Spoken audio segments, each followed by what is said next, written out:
Cinema piracy website iBomma నిర్వాహకుడు ఇమ్మడి రవిపై మరో 3 కేసులు నమోదయ్యాయి. మా అసోసియేషన్ అధ్యక్షుడు మంచు విష్ణు, నిర్మాత దిల్ రాజు తో పాటు తండేల్ సినిమా పైరసీ పట్ల రవిపై ఫిర్యాదులున్నాయి. దీంతో రవిపై 3 కేసులు నమోదు చేశారు పోలీసులు.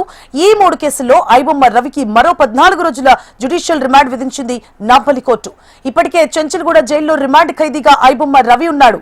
ఇదిలా ఉంటే రేపు ఐబొమ్మ రవి బెయిల్ పిటిషన్ పై వాదనలు జరగనున్నాయి. ఇంకోవైపు ఇదే కేసులో ఎన్ఫోర్స్ డైరెక్టరేట్ కూడా రంగంలోకి దిగింది. జైల్లోనే విచారించేందుకు అనుమతి కోరుతూ ఈడీ అధికారులు కోర్టును ఆశ్రయించనున్నట్లు తెలుస్తోంది.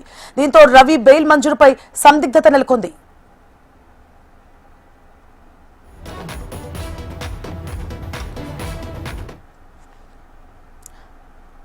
సినిమా పైరసీ వెబ్సైట్ ఐబొమ్మ నిర్వాహకుడు ఇమ్మడి రవిపై మరో 3 కేసులు నమోదయ్యాయి. మా అసోసియేషన్ అధ్యక్షుడు మంచు విష్ణు, నిర్మాత దిల్ రాజు తో పాటు తండేల్ సినిమా పైరసీ పట్ల రవిపై ఫిర్యాదులందాయి. దీంతో రవిపై మరో 3 కేసులు నమోదు చేశారు పోలీసులు. మరిన్ని డీటెయిల్స్ ని మా ప్రతినిధి అరుణ్ లైవ్ లో అందించడానికి సిద్ధంగా ఉన్నారు. అరుణ్,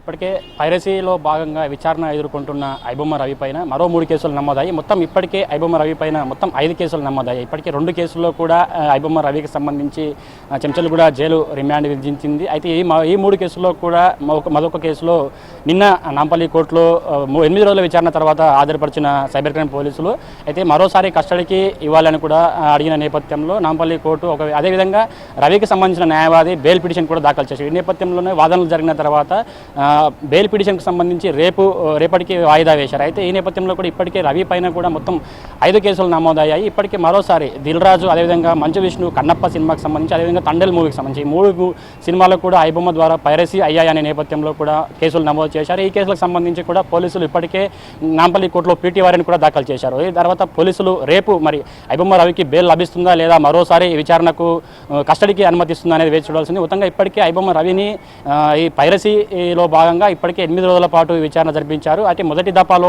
5 రోజుల పాటు, రెండో దఫాలో 3 రోజుల పాటు కూడా విచారణ జరిపి ఐబొమ్మ రవి సినిమా పైరసీలకు సంబంధించి ఏ విధంగా పైరసీ చేశాడు అనే కోణంలో విచారణ జరిపి పూర్తి కొన్ని వివరాలు అయితే సేకరించారు. ఐబొమ్మ రవికి సంబంధించి కొన్ని సంచలన విషయాలు కూడా తెలుసుకున్నారు. ఆ మొత్తం సినిమాలు ఏ విధంగా పైరసీ చేస్తున్నాడు, ఈ పైరసీ చేయడం ద్వారా ఎంత డబ్బు సంపాదించాడు, అయితే సినిమాలు ఎలా పైరసీ చేశాడు, ఏ విధంగా కొనుగోలు చేశాడు అనే కోణంలో కూడా సైబర్ క్రైమ్ పోలీసులు విచారణ జరిపి కస్టడీలోకి తీసుకుని మొత్తం రవిని విచారించారు. 8 రోజుల పాటు విచారించి పలు కీలక అంశాలను అయితే సేకరించారు. అయితే అయినప్పటికీ కూడా ముఖ్యంగా బెట్టింగ్ యాప్స్ సైడ్ సంబంధించి ముఖ్యంగా 1x బెట్, 1win అనే 2 బెట్టింగ్ యాప్స్ ద్వారా కూడా పెద్ద మొత్తంలో సినిమా పైరసీలో భాగంగా సినిమా ప్రదర్శిస్తున్న సమయంలోనే బెట్టింగ్ యాప్స్ కూడా ప్రకటనలు రావడంతో పెద్ద ఎత్తున కూడా బెట్టింగ్ యాప్స్ యాజమాన్యం నుంచి పెద్ద ఎత్తున కూడా డబ్బులు తీసుకున్నట్లు ఒప్పుకున్న నేపథ్యంలో కూడా ఆ విధంగా యాజమాన్యానికి సంబంధించిన వివరాలు కూడా సేకరించే ప్రయత్నం చేసినప్పటికీ కూడా ఈ యాజమాన్యానికి సంబంధించిన వివరాలు అయితే రవి బయటపెట్టలేదు. ఆ నేపథ్యంలోనే మరోసారి కస్టడీకి తీసుకుని విచారించే అవకాశం ఉంది. ఈ నేపథ్యంలో కోర్టులో కూడా పీటీ వారెంట్ అయితే దాఖలు చేశారు. మరి రేపు వాదనలు జరిగిన తర్వాత ఒకవైపు ప్రభుత్వం తరపున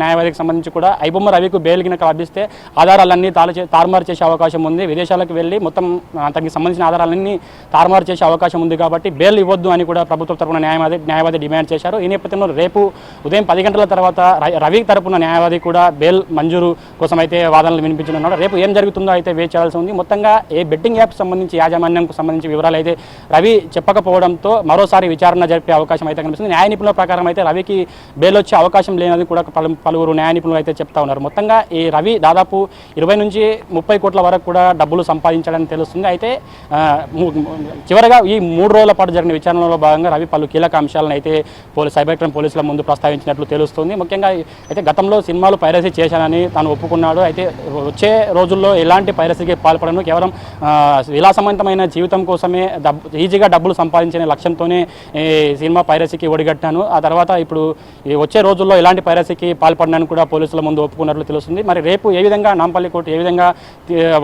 కోర్టు ముందు ఏ విధంగా వాదాలు వినిపించనున్నారు, మరి రవికి బెయిల్ వస్తుందా లేదా మరోసారి కస్టడీకి ఇవ్వనున్నారా అనేది తెలియాల్సి ఉంది. అయితే ఈ 8 రోజుల పాటు జరిగిన విచారణలో భాగంగా దాదాపు అతనికి ఉన్నటువంటి కనెక్టివిటీ మొత్తం కూడా తీసుకున్నారు. మొత్తం అంతర్జాతీయంగా నెట్వర్క్లు, అదేవిధంగా సినిమా డొమైన్లకు సంబంధించి బప్పము, అదేవిధంగా ఐబొమ్మ, ఈ 2 వెబ్సైట్ల నుంచి కూడా దాదాపు 17 వెబ్సైట్లు, 65 మిర్రర్ వెబ్సైట్లు ఉంటాయి. ఆ మొత్తాన్ని కూడా రవి పోలీసుల సమక్షంలోనే ఈ 2 వెబ్సైట్లకు సంబంధించి కూడా పూర్తిగా క్లోజ్ చేశాడు. ఆ క్లోజ్ చేసిన తర్వాత కూడా పైరసీ ఏ విధంగా పాల్పడ్డానని కూడా పోలీసుల ముందు అయితే చెప్పడం జరిగింది. ఈ నేపథ్యంలోనే మరోసారి కస్టడీకి తీసుకొని మరిన్ని వివరాలు తెలుసుకునేందుకు కూడా సైబర్ క్రైమ్ పోలీసులు అయితే నాంపల్లి కోర్టును ఆశ్రయించారు. రేపు బెయిల్ వస్తుందా లేదా మరోసారి విచారణకు అనుమతిస్తుందా అనేది తెలియాల్సి ఉంది. Suvarna. Right thank you for the update sir.